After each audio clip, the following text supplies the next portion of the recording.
Hello, my amazing students. This is Mrs. A, and I love math. And we are starting lesson 28 in our Saxon Orange books, Fractional Parts of Numbers. And we have written here a fractional part of a number. 7/8 of 48 is 7/8 times 48 is 42, because we know that 8 goes into 48 6 times, and 6 times 7 is 42. So we could also write it with the words of and is instead of the times and the equal sign. So 7/8 of 48 is 42. Sorry about my voice. I think I'm kind of gravelly here. I sound kind of like a bear, don't I? Okay, so fraction times the of what number? So of 48. So fraction times that number, 48, is what number? So the is the equal sign. So what your Saxon book does is they have this little formula. Fraction times what number is behind the of number is equal to what number is behind the is number. So you can kind of skip all of this if you just remember that every time you see times, it's the same thing as of, and vice versa. And every time you see equal, it's the same thing as is, and vice versa. So I kind of skip this, and every time I see an of, I put a times, and every time I see an is or a was, I put an equal sign. So if you remember that, you can kind of skip this little formula. So let's do some practice. All right, here is our first little example. 3/4 of what number is 69? Now we can put a variable here like x. Your book is liking to put WN for what number. Either way, it's the same thing. So 3/4 of is times. What number, your book is using what number, is means equals 69. So whether I use an x or a what number, I'm trying to get this number solved for. In order to get this number by itself, I need to get rid of the 3/4. To get rid of the 3/4, I will multiply it by its reciprocal. But if I multiply this side by 4/3, don't I also have to multiply this side by 4/3? Now I'm using the little dot, which means multiplication. Okay, so this is now going to cancel. And I have 1 times what number is what number?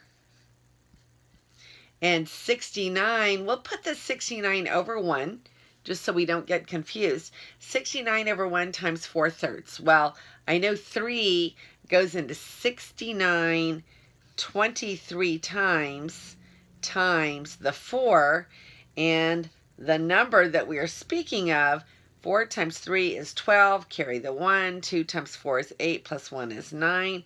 The number we're speaking of is 92. And that is fun and easy. Here's example number 2. What fraction of 40 is 24?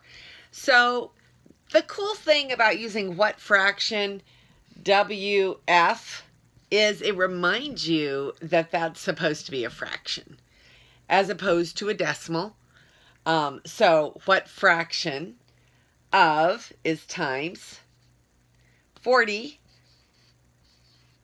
is equal 24. Okay, now everybody's okay with this, right? Because this could be an x for times. But as we move through algebra, we use that x less and less to mean times because it's a very often used variable. So let's just use the little dot for multiplication. So now, again, don't I want to get the WF by itself to solve for it? So I need to get rid of the 40, so I'm just going to divide by the 40, but then I have to divide the other side of the equation by 40, and now this becomes a 1. WF times 1 is just WF. And 24/40 is a fraction, isn't it? But it's not in its simplest form. So I'm going to divide by 4 and 4. Ooh, what if I divided by 8 and 8? That'll work, won't it? If I divide 24 by 8, I get 3. If I divide 40 by 8, I get 5. And the fraction we're looking for is 3/5. Here's example number 3. 2.5 of 240 is what number? Now, if I said of, that means times, right? So we have 2 and 1/2 times 240 is equal what number? So I'm just going to put what number, okay? So now I need to do something with this. I can turn it into an improper fraction, or I can use the distributive property. I'm going to show you both because it's a cool little trick. Okay, first I'm going to turn it into an improper fraction, 5 halves, because 2 times 2 is 4 plus 1 is 5. 5 halves times 240 is what number? So we don't have to do anything except do this math, right? So could I just say that 240 and 2 are going to cancel each other with a 120, and 5 times 120 is 600. So the number I am looking for is 600. So I know that 5 times 12 is 60, and then I have another 0. Now, let me show you another really cool way to work this problem. Instead of 2.5, let's make it 2 plus 1/2, because isn't that what 2.5 stands for? And let's distribute a 240. Now remember, I can distribute with the 240 in the back or the front. But that just means I'm going to take the 2 times the 240, which is 480, plus 1/2 of the 240, which is 120. And when I add those two together, don't I get 600? Isn't that slick? Okay, so now we're going to talk about something very important that's going to follow you the rest of your mathematics career. Functional notation. And what is a function? Okay, so here I have an expression. The expression is x plus 2. And it doesn't matter what x I put in for this missing number, x, what value I put in, I will add 2 to it, and I will get a value out. So for any x, there's only one value out. If I plug in a 5, then don't I get out a 7? If I plug in a 0, don't I get out a 2? If I plug in a negative 75, don't I get out a negative 73? So for every x I put in, there's only one value that comes out of the expression. It does not have two different ways it can be interpreted. An expression that has one output for one input and only one output for each input, that is going to be called a function. So all we do to finish the function is we took this expression and we said, okay, the output is y and the input is going to be the x. This is my function, y equals x plus 2. So it is a function because any x that I put out in there will give me one and only one y. Okay, so let's dive a little bit deeper into functions. So here I have the same equation, y equals x plus 2. But now we're going to talk about function notation. You see this here as f of x. An f means the function at x.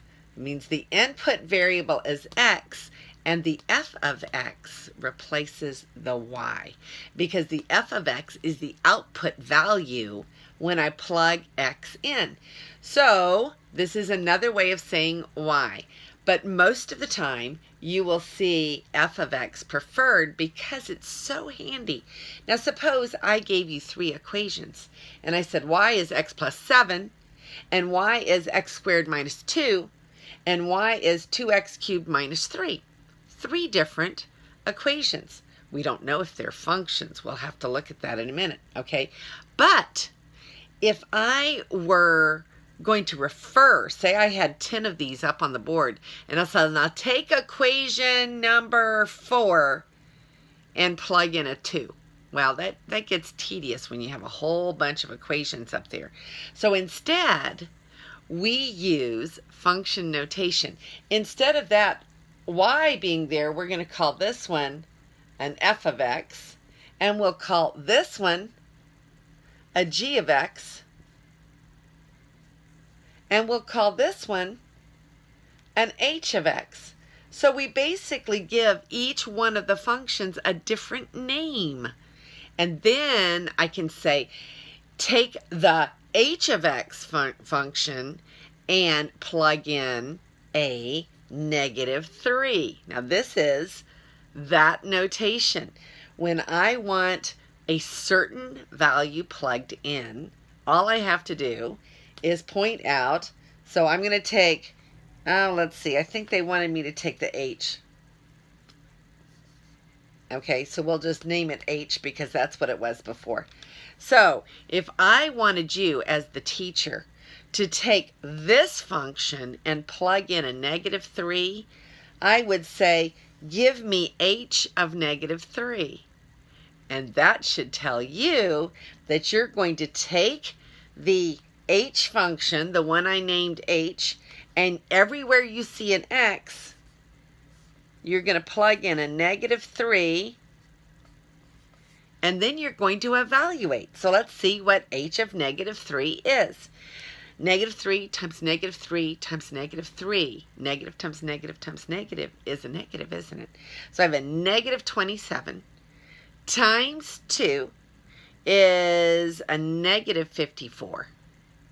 Minus 3 is a -57. Okay, well, here's your board. And it looks like I got it right. Okay. So it's kind of like a shorthand. Now let's look at these functions here. If I plugged in a 1, I'm always going to get out an 8, right? There's nothing else I could get out if I plug in a 1. 1 in, 1 out, that's a function. Okay, so no matter what I plugged in, won't I just get 1 and only 1 answer out? All right, so what about here? If I plug in a 4, that's going to be a 16 minus 2, I'm going to get a 14. There's no other way to do it. So that is a function. Is this one a function? If I plugged in the -3, and the -3 gave a very definite answer here. There weren't 2 answers. There was only 1 answer. And then I do the rest of it. So this one is also a function. So all 3 of these were functions. And we named them F, G, and H to help us keep them straight. Then this notation down here makes it easy just to shorthand tell somebody what to do. Okay, so if I wanted you to use this function and plug in a 5, I would say find f of 5. Okay, so here we have an evaluation. This is our next example. We're going to plug in x is 2, right? Now this is written as an expression, not as a function. If I wanted to write it as a function, I would say y equals all of this, okay? And then I could, instead of y, I could use f of x. But let's just leave it like it is, because our job is to evaluate when x is 2.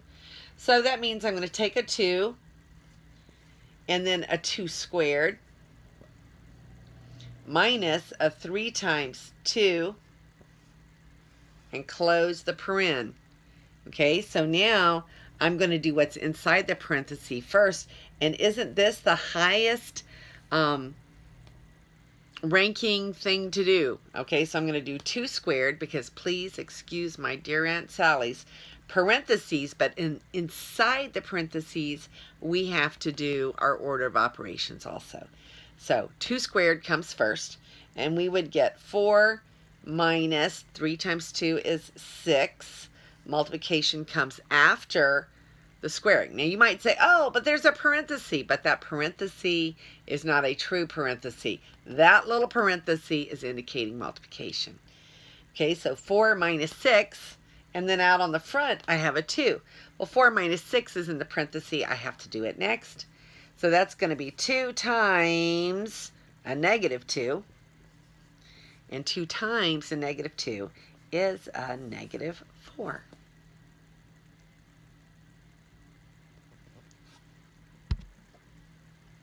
Now, they've turned it the same problem into a function. And last time it said if x is 2, now they're using f of 2, which tells you to make x 2 in this function.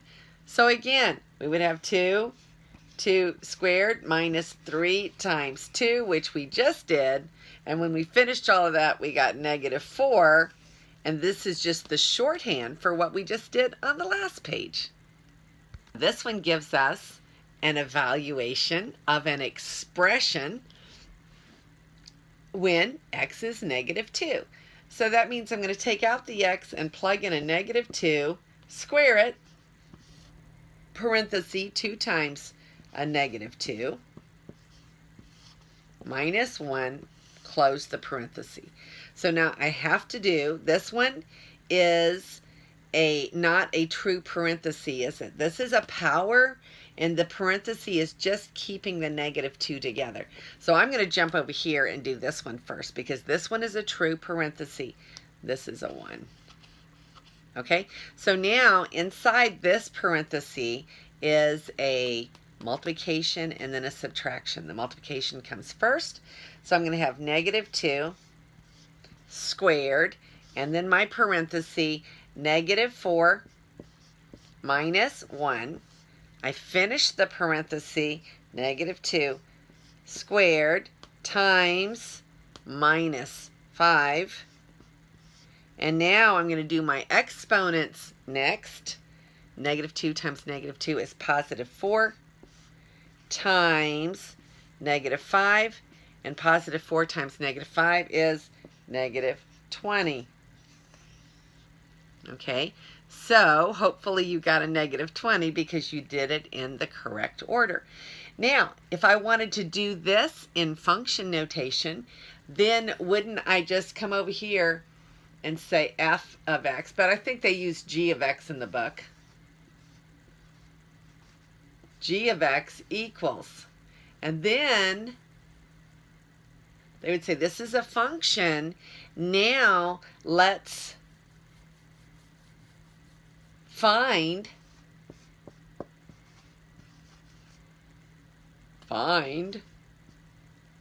g of negative 2. Isn't my work going to look just the same? Except I'm going to say g of negative 2 equals. And now everywhere I had the x, I'm replacing it, and all the rest of it, it's going to be the same until I get to the end, and then I'm going to have negative 20 is g of negative 2 is negative 20.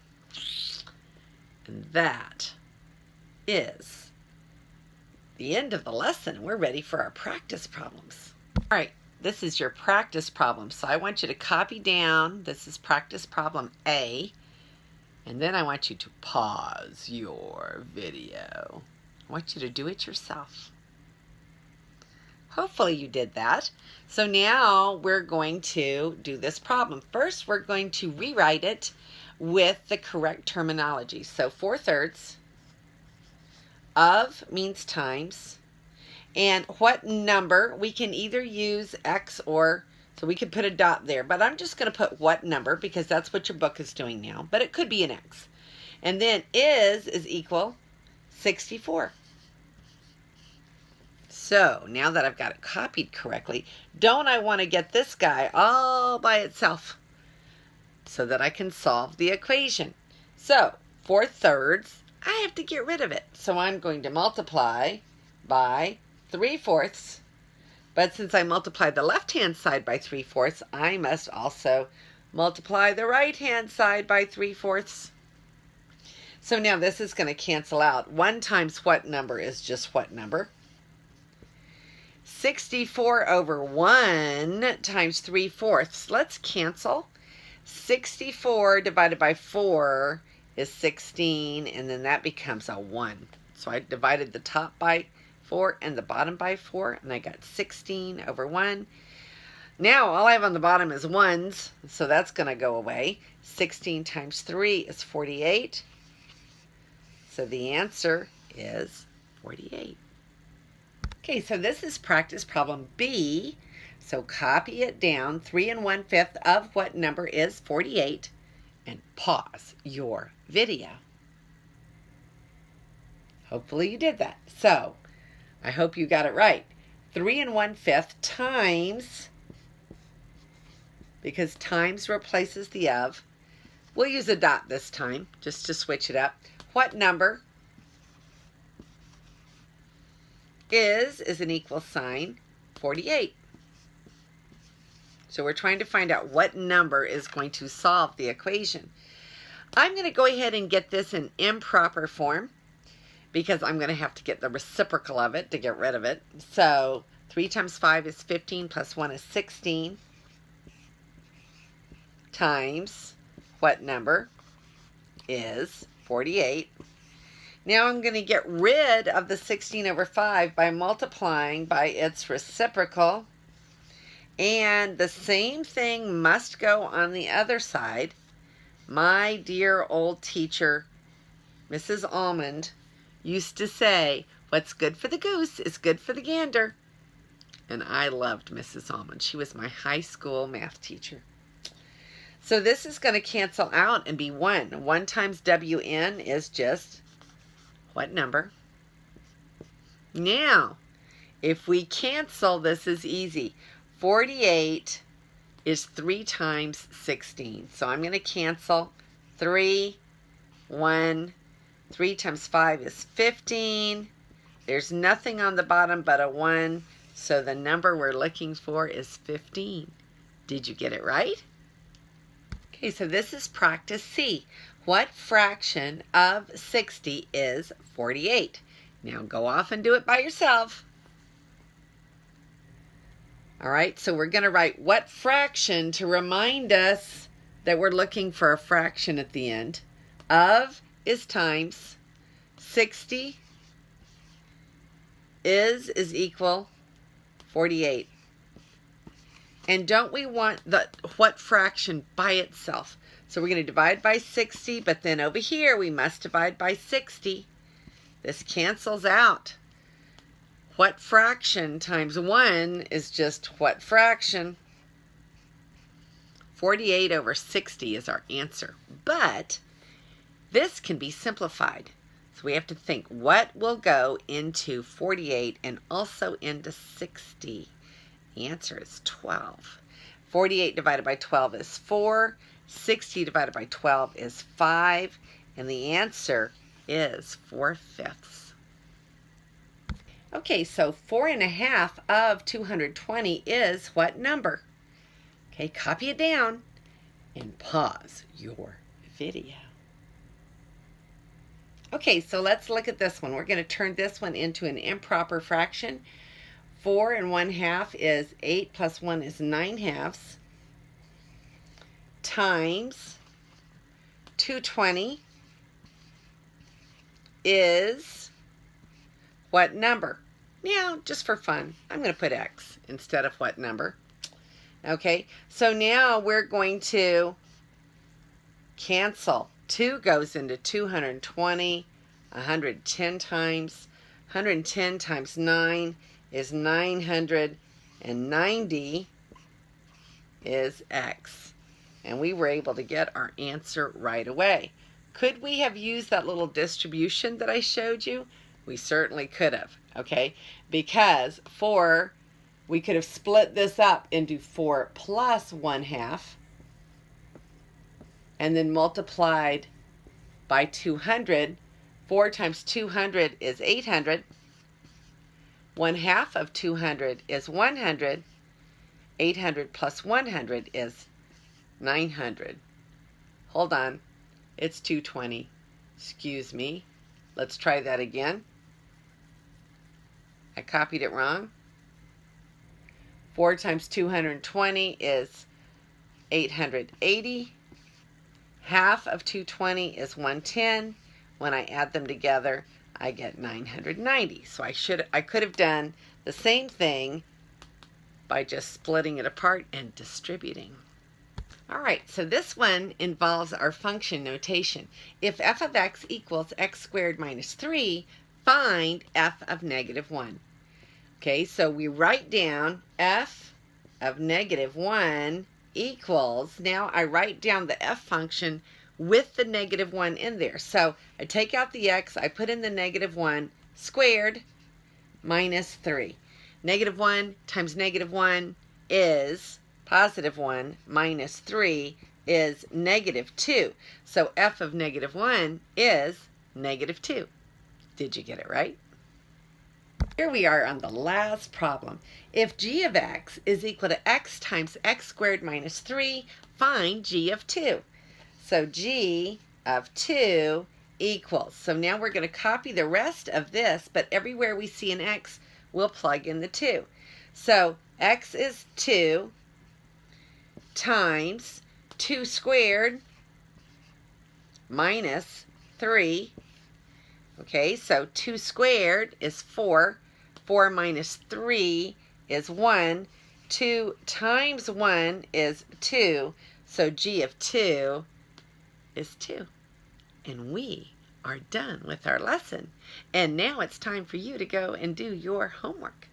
And this is Mrs. A, and may God bless your day.